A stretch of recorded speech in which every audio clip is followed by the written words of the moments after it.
E paz, povo de Deus. Amém. Que alegria estar aqui com os irmãos. Essa aí deve ser minha filha. Dela deve estar se apresentando, viu, irmãos? Eu me chamo Samara, sou casada com Bruno. Nós somos ali da Nova Aliança El Shaddai. Somos ovelhas e discípulos do pastor Marcos Paulo, da pastora Vilma. Quero muito agradecer, a Lídia, ao seu esposo Fábio, por esse convite. Como ela bem disse, é uma amiga que a IFOL me presenteou esse ano. Ficamos ali aqueles 25 dias sendo ministradas naquele lugar e dali nasceu uma amizade, amém? Então, para mim é uma honra e quero pedir ao Senhor que o Senhor derrame sobre eles mais da graça do Senhor, que eles tenham a cada dia discernimento, graça e sabedoria para conduzir cada jovem, essa juventude, cada um de vocês. Eu bem sei com meu esposo como é isso, como é prazeroso, como é desafiador, mas foi para isso que Deus nos chamou, amém? Para cuidar de pessoas, cuidar de vida. Tanta gente dizendo, Senhor, como é que eu posso te agradar? Como é que eu posso te servir? Servindo pessoas, amém? Fico feliz também de encontrar aqui rostos conhecidos, como a irmã Elzamar, alguém ali que está sempre junto conosco em alguns eventos, e alguém que eu tenho um carinho muito especial pela família dela. E mais uma vez agradecer a essa igreja. Minha mãe tem congregado aqui, ultimamente. Glória a Deus por esse lugar, pela vida de cada irmão. Amém? Glória a Deus. Sem mais delongas, por ser uma continuidade, eu acredito que vocês já foram muito ministrados a respeito de maturidade. E que tema maravilhoso. É tão bom quando nós ministramos em formato de série, porque aquilo que se começa, você quer ir até o final, não é mesmo? Quando você começa a assistir algo, quando você se propõe a ver alguma coisa, você não quer largar ali logo no meio, não é mesmo? Você quer ver até o final para ver o desfecho. E a série de ministrações, fala sobre checkmate, maturidade, como se fosse assim, pronto, esse é o momento. Esse é o momento de decidir o que nós vamos fazer daqui para frente, não é verdade? O que é que eu vou escolher? Ou eu continuo na meninice, ou eu deixo para trás as coisas que é de menino e avanço para aquilo que Deus tem para mim. Não é verdade? Maturidade, ela envolve todas as áreas da nossa vida. Quer espiritual, afetivo, emocional e até mesmo financeiro. Sim, meus irmãos, Jesus, Ele quer saber como é que você tem aí administrado o seu dinheirinho. Afinal de contas, jovem e adolescente, meus irmãos, sabe o que eles dizem? Eu só tenho um sonho e 10 reais. Eu sei como é isso. Ou não, eu só tenho um sonho e 2 reais. De cedo nós precisamos também aprender a gerir aquilo que Deus coloca nas nossas mãos, no que se fala de financeiro, não é verdade? Afinal de contas, maturidade deve ser algo inteiro na nossa vida. Nós precisamos desenvolver cada área da nossa vida, seja na área espiritual, mergulhando no conhecimento de Deus, aquilo que se refere a Deus, mas também na área emocional, em saber conhecer a si mesmo, as suas emoções, as suas reações, saber como lidar com cada situação na vida, sem você ser irresponsável, não é verdade? Você ali, sabendo, Deus, como que eu posso reagir? Será que eu vou guardar no meu coração isso? Ou eu vou transformar essa emoção? Eu vou transformar essa situação ruim na minha vida? Eu vou ressignificar? Eu vou olhar de uma maneira diferente, tirar um aprendizado? E também a maturidade no tocante a área intelectual, na área da sabedoria, amém? E eu queria mais uma vez que você fechasse aí os seus olhos e você se conectasse com o doce Espírito Santo de Deus. Eu me senti tão bem aqui, um ambiente tão propício para a revelação de Jesus, uma adoração tão espontânea, com entendimento, com revelação de Deus. Ah, Jesus, obrigada. Obrigada porque os meus irmãos, eles não estão aqui como espectadores, mas eles estão, Senhor, participando daquilo que o Senhor está fazendo. Senhor, muito obrigada porque é muito bom estar na Tua presença. Senhor, como é bom ser ministrados por Ti. E Deus, nós queremos pedir nessa hora que a Tua palavra, que nos transforma, que causa mudança em nós, ela venha, Senhor, como uma flecha em nosso peito. Senhor, em nome de Jesus, se preciso for, nos quebre, nos moe, porque a palavra muitas vezes tem esse peso de nos expor, de nos quebrar, de nos moer, mas é para nos trazer vida, é para trazer transformação. E é isso que nós te pedimos, Jesus. Te dizemos que o Senhor tem liberdade no nosso meio, porque o Senhor é aquele que passeia no meio da tua igreja. Nós te pedimos que o Espírito Santo possa tocar em cada coração nessa noite. E que todo espírito espião das trevas, nós damos uma ordem que bata em retirada, no nome poderoso de Jesus. Glória a Deus.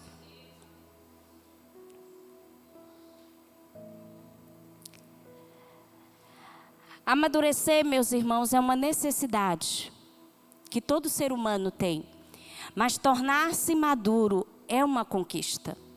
Porque quando você olha para um ser humano, desde o seu nascimento, o seu desenvolvimento, é natural ele crescer. É natural um bebê, a partir do momento em que ele é desmamado ali da sua mãe, ele passe a consumir uns alimentos mais sólidos.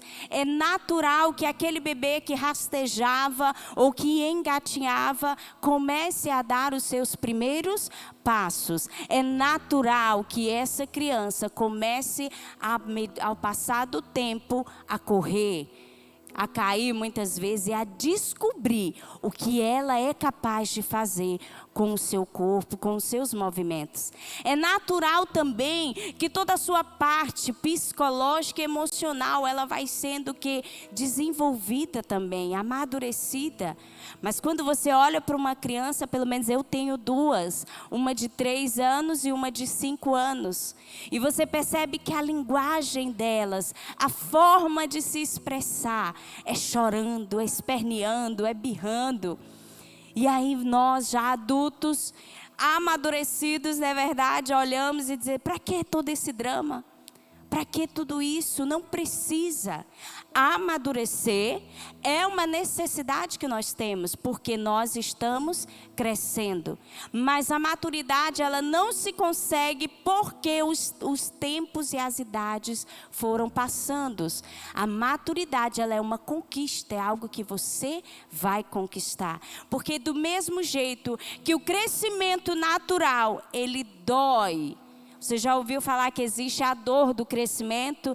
Que o menino fala, eu estou sentindo uma dor nas pernas, no osso, não sei aonde. Crescer dói. E crescer em outras áreas da nossa vida, espiritual, financeiro, afetivo, vai doer também. Porque entre o seu crescimento e o seu comodismo, Deus prioriza o nosso crescimento. Não é da vontade dele que eu e você permaneçamos da mesma forma. Porque, irmãos, de maneira natural, nenhum pai, por mais que ele ame os seus filhos, bebezinhos, criança, eles não querem que eles vivam eternamente como crianças. Nenhum pai ou uma mãe, por mais que olhem para os seus filhos e o amem de maneira apaixonada, vai desejar que eles permaneçam daquele jeito. Se eu olhar para minha filha e ela começar ali a se expressar no seu choro, começar ali a demonstrar que aquilo não está agradando a ela, só que ela não sabe que ela precisa conversar, que ela precisa entender aquela indignação e conversar comigo. Não, por quê? Porque ela é uma criança ainda. E eu não posso exigir dela que ela converse comigo na mesma estrutura que eu tenho, na minha maturidade, no meu entendimento. E por mais lindo que eu acho, como ela está hoje, o meu desejo não é que a minha filha fique eternamente nessa idade. O meu desejo é o quê? Que ela cresça, que ela desenvolva. Ela deve estar por aí. Então, a vontade de Deus é o quê? Que eu e você conquistemos a maturidade. Não é porque eu estou com, sei lá, 20 anos, nossa, eu já sou maduro. 15 anos, eu já sou maduro. 30 anos, eu já sou maduro. Não é isso. Você precisa, de fato, ter conquistado essa maturidade. Você precisa ter passado por estágios para dizer, eu a conquistei. Porque eu abri mão do meu orgulho. Porque eu abri mão das minhas birras. Porque eu abri mão daquilo que eu achava indesejável. Porque eu abri mão de muitos preconceitos que eu tinha. Eu conquistei a maturidade. Porque eu compreendi que não é pelo caminho que eu escolhi, é por aquilo que Deus já determinou na sua palavra. Eu fui sendo confrontado pela palavra de Deus. Eu sei dos elementos fundamentais do cristianismo. E eu não sou levado por qualquer vento de doutrina. Por quê? Porque eu abri mão da preguiça. Porque eu abri mão do comodismo e eu comecei a ler a Bíblia. E ela me confrontou. Ela disse que eu era menino, que eu era imaturo, que eu precisava crescer. Então, amadurecer, meus irmãos, é algo natural que o ser humano precisa conquistar. Não conquistamos porque os anos vão passando, mas é uma decisão nossa de aprender, de buscar, de abrir mão de muitas coisas para dizer, eu estou no caminho que a Bíblia diz. Vamos trilhar no caminho que nos leva à estatura do varão perfeito. Amém?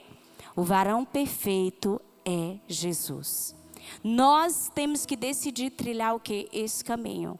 O caminho que vai nos levar a essa perfeição.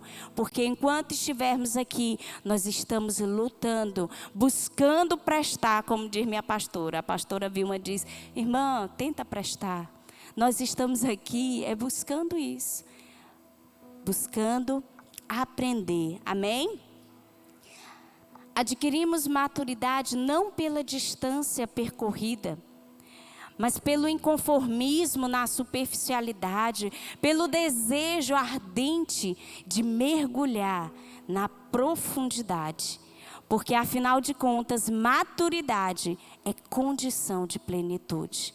E a Bíblia ela já revela que o desejo de Deus é nos levar por esse caminho da varonilidade. Amém? Então eu pergunto a vocês, vocês estão com a sua roupa de mergulho?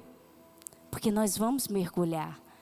A maturidade é condição de plenitude, ela nos implica querer sair da superficialidade.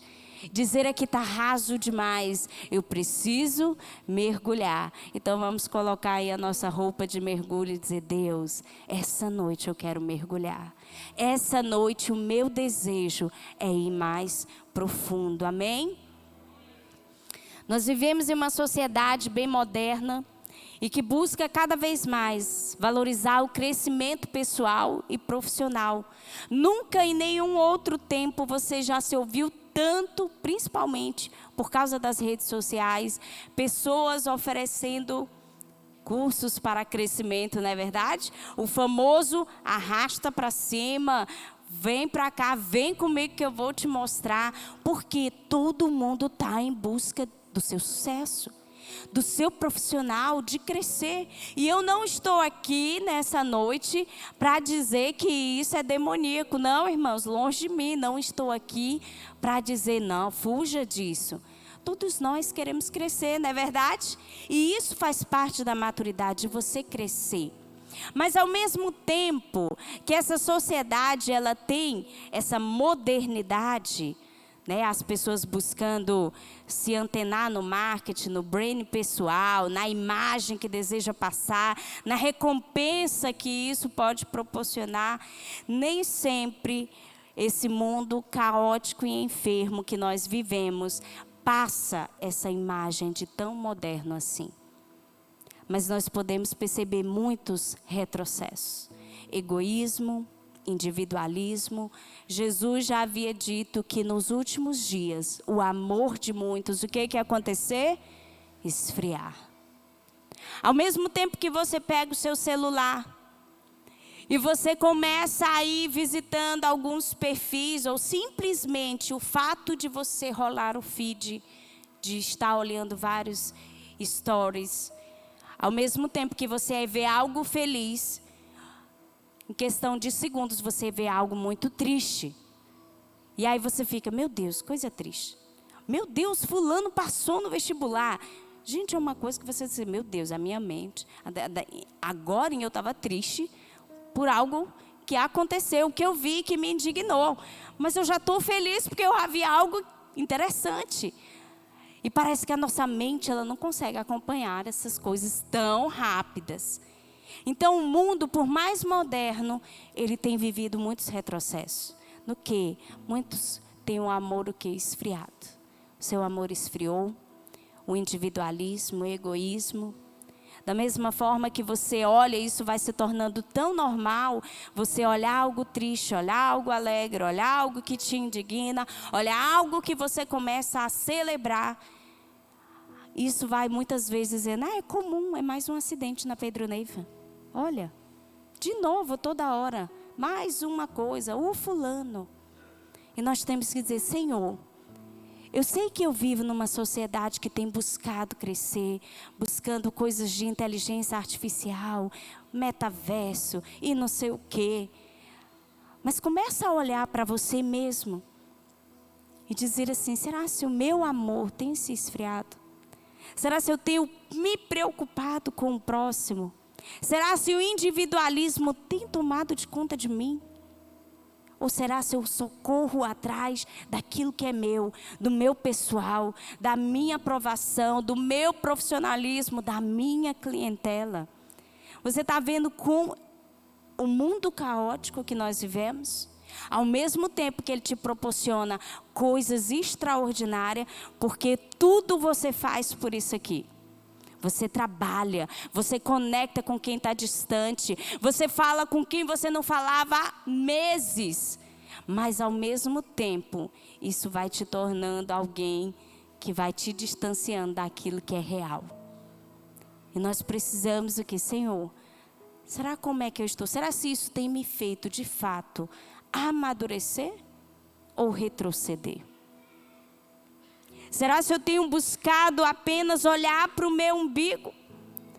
Ou eu tenho olhado além? Porque a minha Bíblia diz que a natureza aguarda com muita expectativa a manifestação dos filhos de Deus. E se nós somos os filhos de Deus, nós não podemos entrar num grupo e dizer que somos todos iguais. Nós precisamos ser a diferença, amém? Nós precisamos ser a diferença. Porque somos melhores? Porque somos bonzinhos? Não. Assim como o apóstolo Paulo, somos os mais miseráveis. Precisamos da glória de Deus. Precisamos de Deus para suprir tudo aquilo que nós precisamos. Então, quando eu olho para Deus, eu digo, meu Deus, o Senhor é muito perfeito. Nos criou para que nós pudéssemos ser maduros em todas as áreas. Por quê? Porque Ele é um Deus perfeito. Ele é um ser completo. Eu costumo dizer algo, Deus ele não tinha nenhuma rejeição. Não era nenhum dodóizinho a ponto de dizer, eu vou criar alguém para me adorar. Não, Deus era um ser completo. Deus não vivia só. Deus não tinha problema de identidade. Deus sempre foi Deus. A palavra diz, quem conheceu a mente do Senhor? E a Bíblia diz que Ele nos fez a sua imagem e semelhança. Nós temos um padrão para seguir. Deus é o padrão de excelência. Ele é completo e perfeito, maduro o suficiente, até mesmo quando nós viramos as costas para Ele. Ele não fica de bico. Ele não joga na nossa cara. Você fez isso comigo.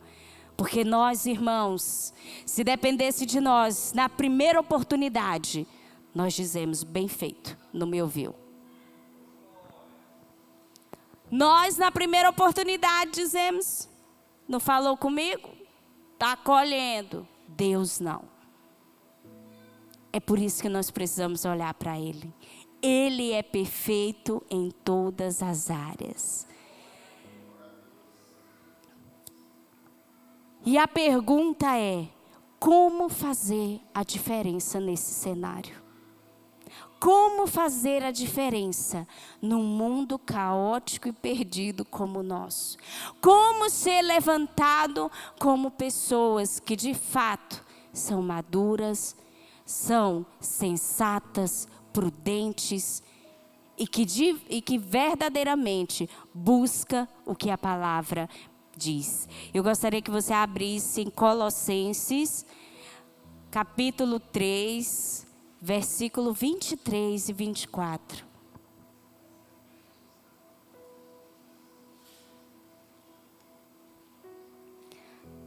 Colossenses, capítulo 3, versículos 23 e 24 diz: tudo o que fizerem, façam de todo o coração, como para o Senhor e não para os homens, sabendo que receberão do Senhor a recompensa da herança.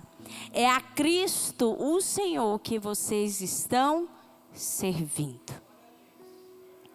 O versículo começa dizendo tudo que fizerem.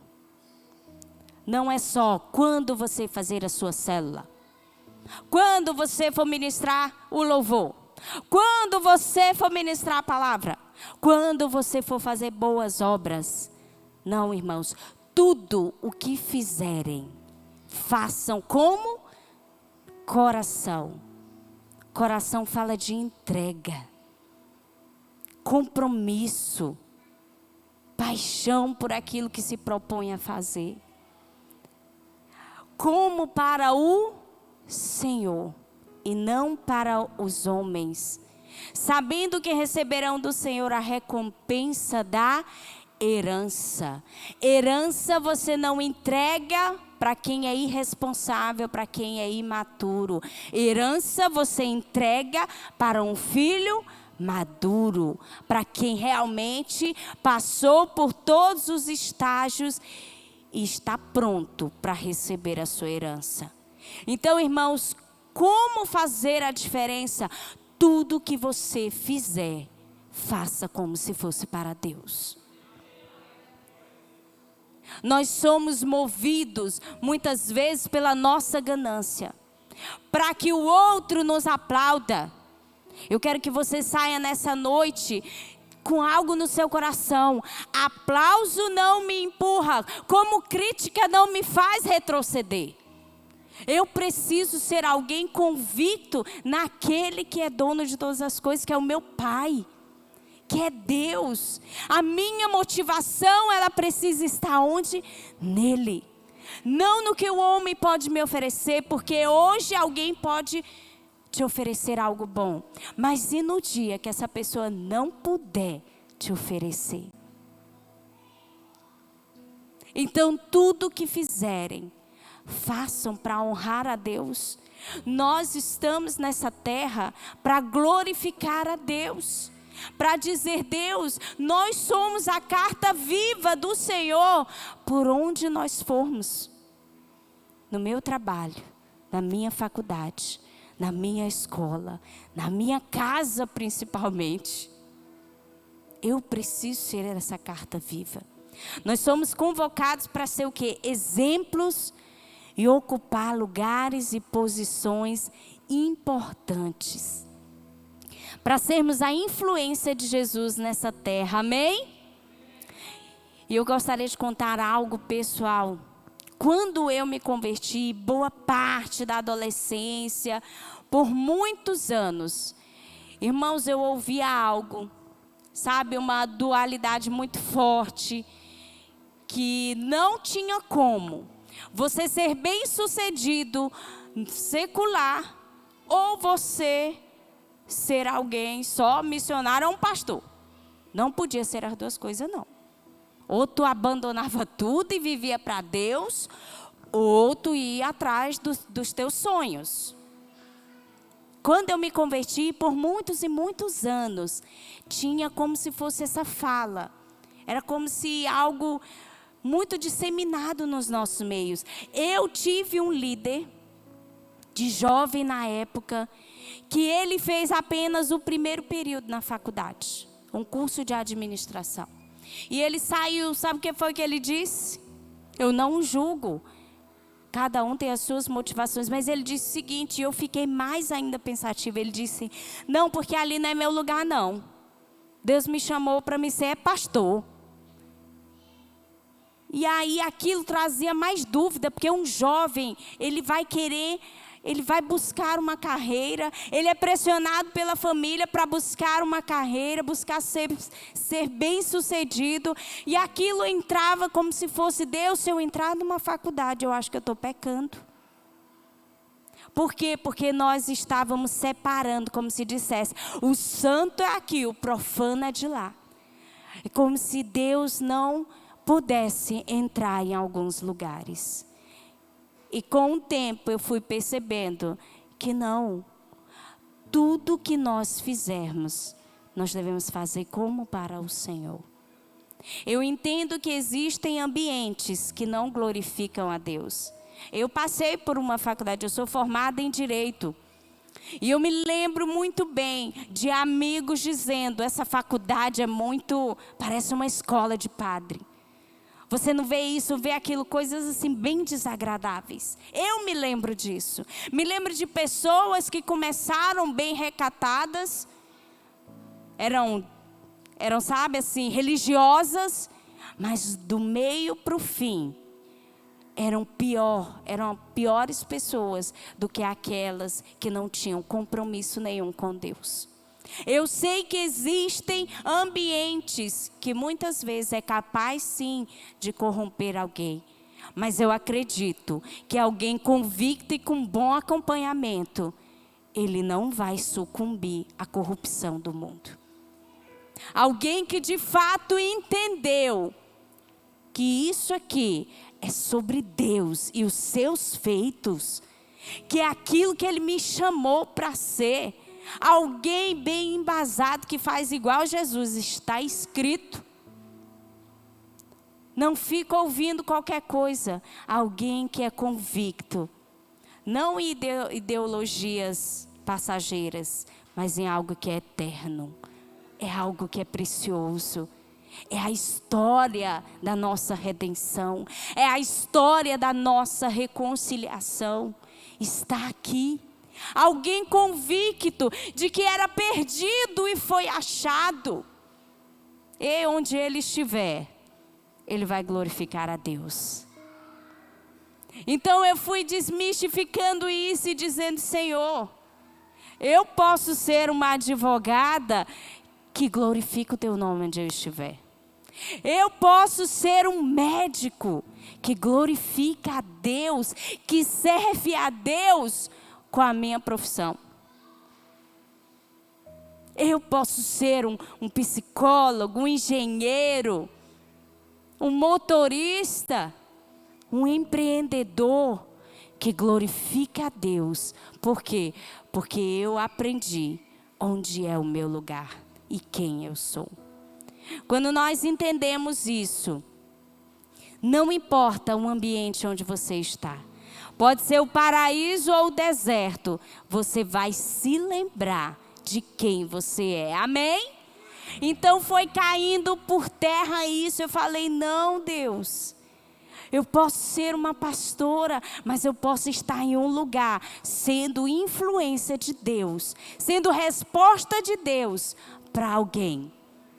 Você já imaginou se todos os cristãos só estiverem aqui entre quatro paredes? Quem é que vai ajudar as pessoas que estão lá pensando em abrir mão da vida?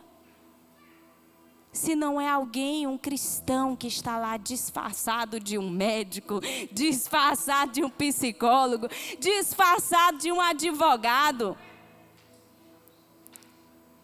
E não almeje lugares pequenos e dizer, não, eu sou humilde demais. Tá bom aqui. Senhor, eu quero chegar em lugares altos, para que eu leve o teu nome naquele lugar. Então isso foi o que? Caindo por terra. Porque o que passava a imagem era que o cristão ele não podia buscar crescer profissionalmente. Que ele não podia querer ter uma vida bem-sucedida. Porque senão ele estava sendo profano. Ele estava esquecendo das coisas de Deus. Eu disse não. Tudo que fizerem, esse tudo eu creio que é tudo em todas as línguas, do hebraico, no aramaico, no grego, tudo é tudo. Tudo que vocês fizerem. E de uns tempos para cá, essa compreensão, ela foi mudando. E na carta de Paulo aos Coríntios, em sua primeira carta, no capítulo 10, versículo 31, ele diz assim: assim quer vocês comam, quer bebam, quer façam qualquer outra coisa, façam tudo para a glória. Outra vez o tudo, minha gente. Tudo é tudo. Até o trivial, comer e beber, é simples. Tudo que vocês fizessem, façam para a glória de Deus. Quer comais, quer bebais, quer qualquer outra coisa.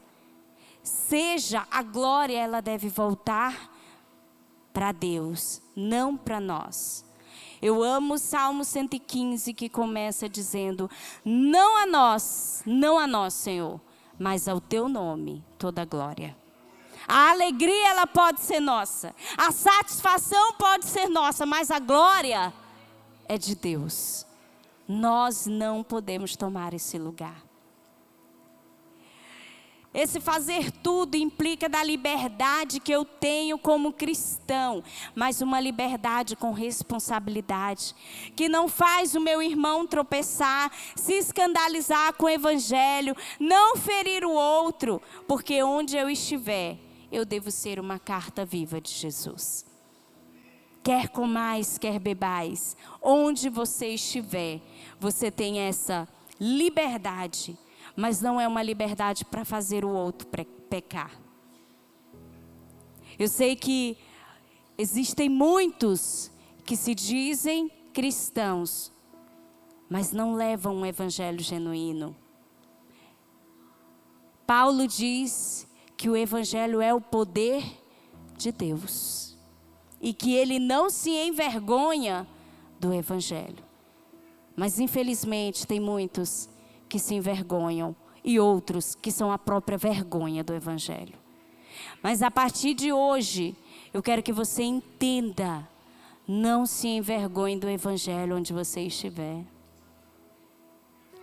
Paulo era alguém muito bem letrado, bem instruído, sabido, vamos assim dizer. O homem era inteligente. Não está aqui escrito, mas eu lembrei. Paulo, talvez hoje, seria o homem do marketing. Porque na sua época, escreveu cartas e espalhou geral. Você está entendendo isso? Ele seria o cara hoje. Porque com a sabedoria que ele tinha, a instrução que ele tinha, ele usou tudo para a glória de Deus. Mas foi capaz de dizer: eu não me envergonho do evangelho. Eu posso pisar em Roma, onde tem os sabichões, aqueles que se dizem que têm poder político, econômico, cultural, que tem muitos deuses, mas eu não me envergonho do evangelho. Era um homem muito instruído, mas ele carregava em si a bomba, meus irmãos.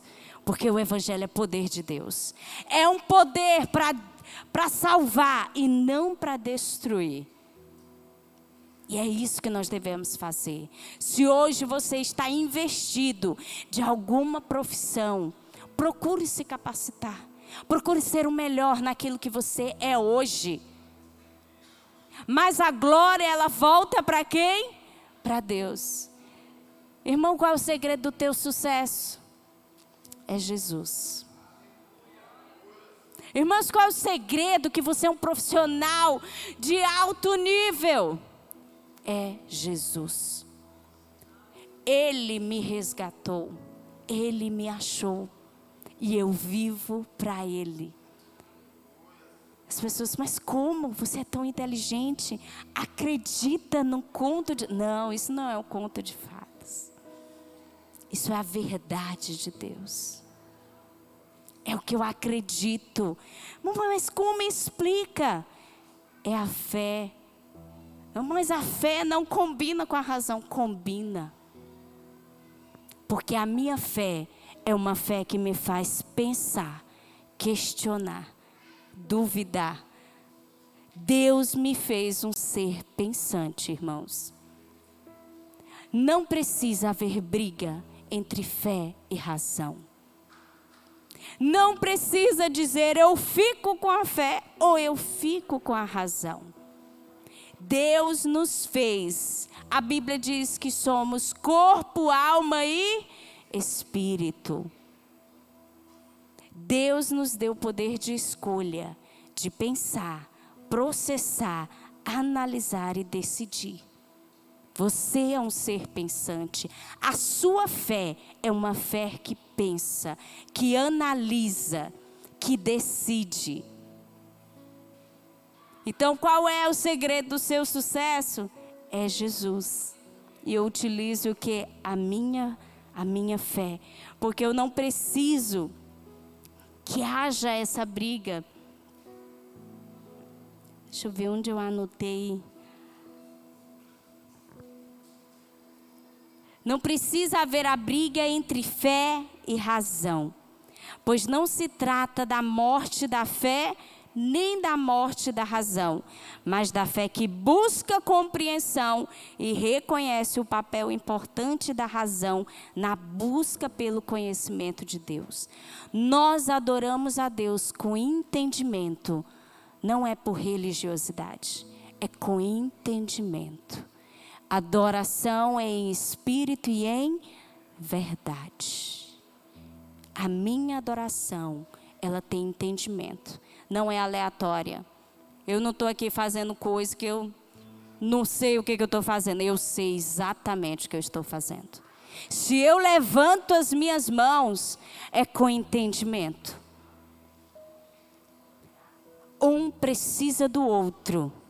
A inteligência humilhada é a fé que não tem medo de pensar, duvidar ou questionar. A fé, meus irmãos, não precisa morrer. Só precisa pensar.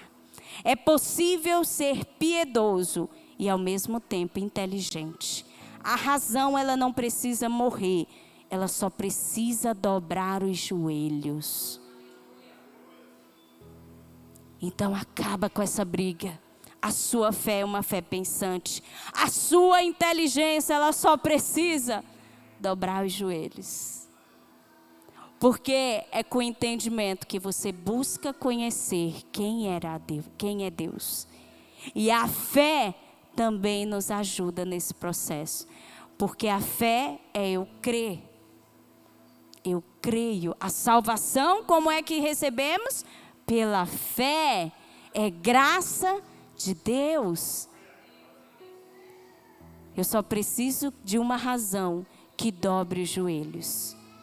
E uma fé que compreenda que a razão é importante na busca pela revelação de quem Deus é. Amém?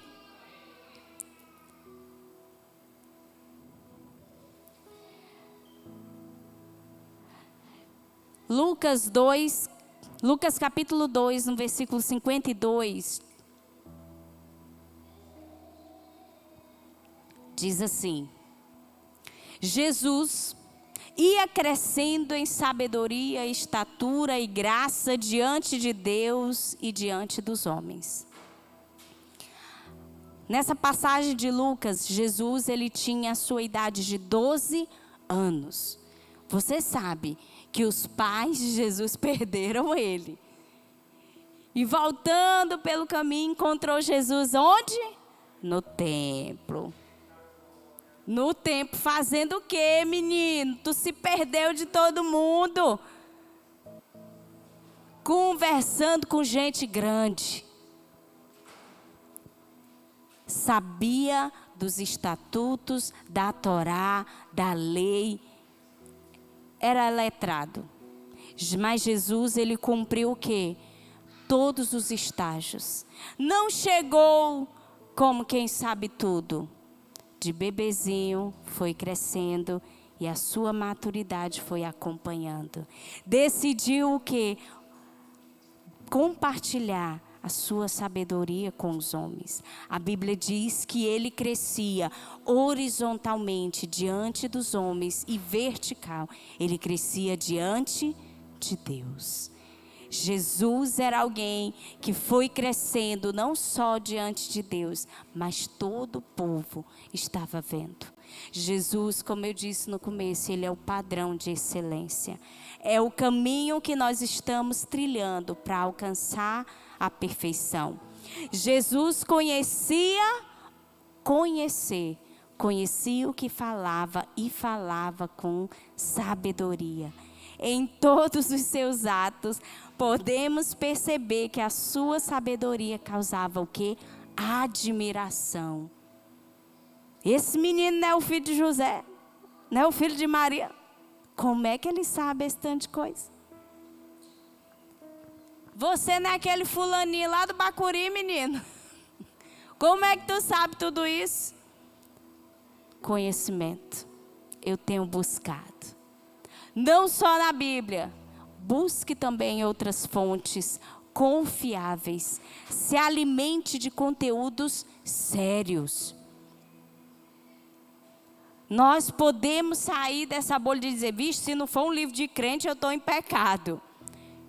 Analise, filtre, fique com aquilo que você sabe que vai ser um grande aliado para você. Algo que vai fazer você ser a influência. Saiba entrar e sair dos ambientes. E eu gostaria de contar uma história, já estou quase encerrando. Uma história de Lutero e entre ele e um sapateiro. E o diálogo era assim: um sapateiro convertido perguntou a Lutero o que poderia fazer para servir melhor a Deus e ser um cristão melhor. Talvez essa seja a pergunta de muitos hoje. Eu sou um grande empresário, ou eu sou um grande profissional. Como que eu posso servir bem a Deus? Como que eu posso ser um bom cristão? Lutero respondeu para ele: faça um bom sapato e venda por um preço justo. Faça aquilo que você faz com excelência. Faça com excelência. Seja o melhor. Seja justo com as pessoas. E eles verão Deus em você. Um cristão de verdade. Esse é crente de verdade. Um ótimo profissional, honesto, confiável. Então saia daqui nessa noite dizendo: Senhor, eu preciso abrir mais a minha mente, eu preciso buscar conhecimento, eu preciso entender mais de muitas coisas. Para quê? Para não ser ludibriado pelas ideologias desse tempo. Irmãos, a grande maioria aqui são jovens. Tem muitos adolescentes. E o alvo de Satanás nos últimos tempos é mirar nos adolescentes, nas crianças, nos jovens, levantando ele com suas ideologias que não agradam a Deus. E jovem não é alguém para estar apenas sentado nesse banco, ouvindo e ouvindo. Você precisa fazer parte, você precisa participar. Os pastores e líderes não estão aqui para fazer algo para vocês, é nós juntos que fazemos. Porque tem muitos que estão aí sofrendo cancelamentos, estão aí, sabe, rasgando camisa por uma ideologia falsa, por falsos ensinos, se levantam com uma bandeira que não é a bandeira de Jesus. E nós dentro da igreja não podemos permitir que os nossos jovens sejam apenas espectadores. Não é eu faço o ministério de jovens. Ei, nós somos. Nós queremos fazer parte daquilo que Deus está escrevendo na história. Não queremos ver surgindo por aí várias ideologias, várias coisas, e ficarmos apáticos e sem fazer nada. Levantemos nós também a bandeira do evangelho que nós acreditamos.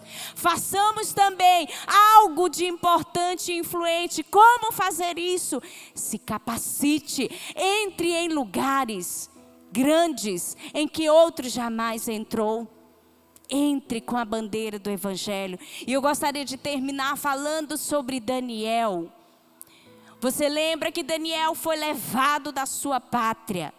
A pátria completamente destruída. Judá completamente destruído, arrasado pelos assírios e por fim pelos babilônios. Daniel fazia parte dos nobres. Foi levado como cativo. Se submeteu a um processo de ser aqueles jovens que assistiriam a mesa do rei, que comeriam ali. Mas eu quero que você leia comigo o versículo 20 e 21 de Daniel capítulo 1.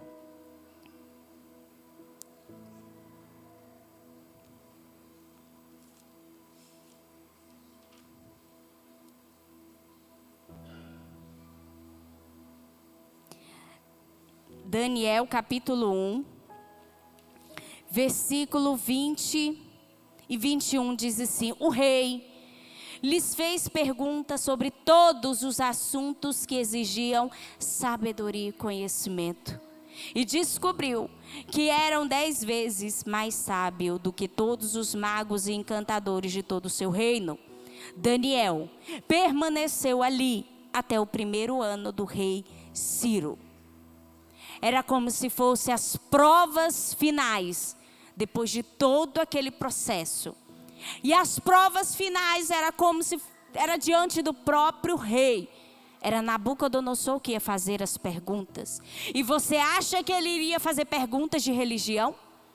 Em quantos dias Deus que fez o mundo? Você acha que era isso que ele iria perguntar? Ao final, foi constatado que Daniel e seus amigos eram 10 vezes mais sábios que todos os magos e encantadores de todo o reino. Você precisa ser dessas pessoas que entram e saem de palácios. Nós precisamos ser essas pessoas que buscam crescer, e crescer dói. Porque a maturidade, ela não é algo que vai cair nas suas mãos, você vai ter que conquistar. Como eu vou conquistar? Abrindo mão da preguiça, abrindo mão de muitas coisas. Eu vou escolher crescer, eu vou decidir crescer. E Daniel ali diz que ele permaneceu até aquele reino babilônico. Ele pereceu, ele sumiu, ele foi dominado por um outro reino, pelos medos e persas. E Daniel continuava no palácio como conselheiro dos grandes. Daniel, ainda idoso, estava lá, aconselhando pessoas. Ele abriu mão da sua fé, lembra? Ele não abriu mão da sua fé. A sua fé não precisou morrer, nem a sua razão precisou morrer. Porque eram todas as perguntas que ele foi submetido naquela época.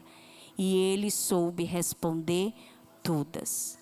Irmãos, hoje eu não quero dizer que você vai ser submetido a um teste de perguntas e respostas. Mas nós precisamos ser pessoas que entendem um pouquinho de cada coisa.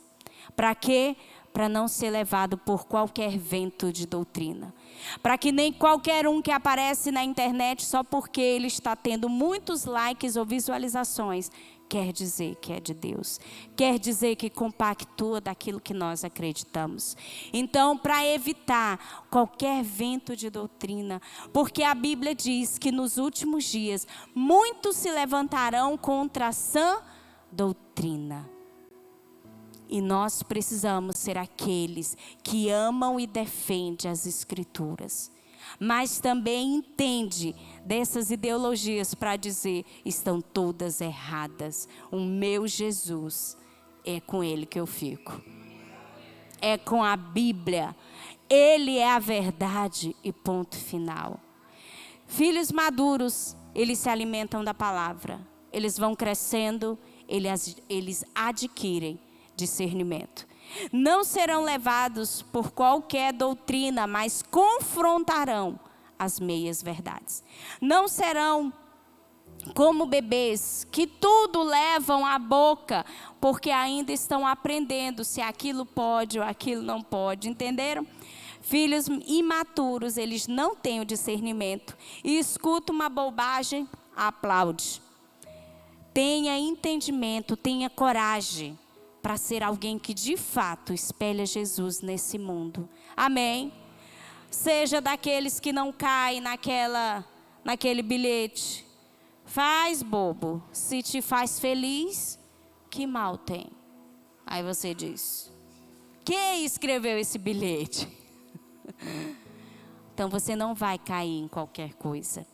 Mas você vai procurar ser alguém que busca o entendimento. Irmãos, você tem um cérebro, amém? Você é um ser pensante. Utilize isso para a glória de Deus. Leia, estude a Bíblia como nunca. Mas também leia outros livros de crescimento profissional, crescimento pessoal, inteligência emocional. Hoje, mais que nunca, nós precisamos. E no mercado de trabalho, no seu emprego, aonde você for, seja alguém equilibrado. Seja alguém que as pessoas dizem, vamos até fulano, ele tem um conselho de verdade para nós. Aí você aproveita e ainda ora pelo indivíduo. Aí você aproveita e evangeliza o indivíduo. Mas seja alguém que almeja entrar em lugares altos, em lugares de grande influência, para que você seja, assim como Daniel, conselheiros dos grandes. Como que eu vou adquirir isso?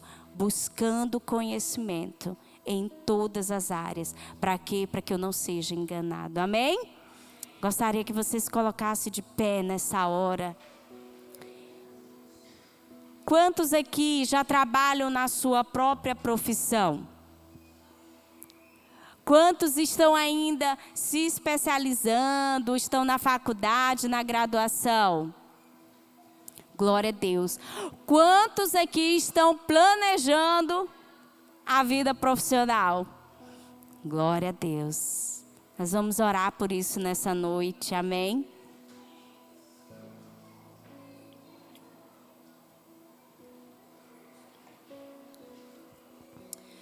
Doce Espírito Santo de Deus, passeia no nosso meio, Senhor Jesus. Senhor, começa nessa hora a tocar em cada coração. Senhor, começa a visitar cada sonho, a sondar cada mente, cada coração, cada sonho, cada desejo. Senhor, eu oro nessa hora por aqueles, ó Deus, que já são profissionais, que estão trabalhando na sua própria área. Senhor, eu oro nessa hora para que eles tenham sabedoria, discernimento do alto, para que sejam homens e mulheres de Deus, que são vistos como pessoas responsáveis, honestas, maduras, pessoas que não fazem, ó Deus, que não fazem coisas que desagradam o teu coração.